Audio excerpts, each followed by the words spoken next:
ഫെബ്രുവരി അവസാന വാരമായപ്പോൾ തന്നെ ഇവിടെ മഴ തുടങ്ങിയിട്ടുണ്ട് കേട്ടോ. എല്ലാ ദിവസവും വൈകുന്നേരം അല്ലെങ്കിൽ രാത്രി ഒരു മഴ ഉറപ്പാണ്.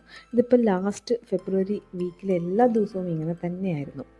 ഇപ്പോൾ ഈ കാണുന്നത് മഴ കഴിഞ്ഞിട്ടുള്ള ഒരു രാവിലെയാണ്.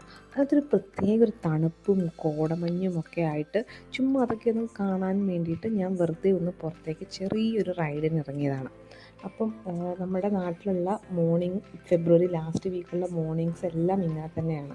നോക്കുമ്പോൾ ദാ ഇവിടെ കാപ്പി പൂത്തിട്ടുണ്ട്. നമ്മുടെ വീടിൻ്റെ അടുത്തുള്ള കാപ്പിത്തോട്ടത്തിൽ കാപ്പി ഫുൾ പൂത്ത് നിൽക്കുന്നുണ്ട്. അത് കാണാൻ തന്നെ ഒരു ഭംഗിയാണ്. അതുകൊണ്ടപ്പോൾ എനിക്കൊരു വീഡിയോ എടുക്കണം എന്ന് തോന്നി. രാത്രിയിലുള്ള വ്യൂ ആണിത്. ഡേ ടൈമിലും അതുപോലെ തന്നെ നൈറ്റ് ടൈമിലും ഈ കാപ്പി ഇങ്ങനെ പൂത്ത് നിൽക്കുന്ന കാണാൻ നല്ല ഭംഗിയുണ്ട്. അപ്പോൾ ചുമ്മാ ഒന്ന് വീഡിയോ എടുക്കുകയാണ്. ഇനി ഈ കാപ്പി ഇങ്ങനെ പൂത്ത് വരുന്നതേ ഉള്ളൂ. ഇതിന് പൂവിടുന്നൊരു ടൈമുണ്ട്. ഇത് പിറ്റേ ദിവസം ഇത് പൂവിടും. 2 ദിവസം മൊട്ടിട്ട് നിന്നിട്ട് 3-ാമത്തെ ദിവസം ഇത് പൂവിടും. പൂവിട്ട് നിൽക്കുമ്പം ഭയങ്കര ഭംഗിയാണ് ഇത് കാണാനായിട്ട്. അതിനകത്ത് തേൻ കുടിക്കാനായിട്ട് കുറേ തേനീച്ചകളൊക്കെ വന്നിട്ടുണ്ട്.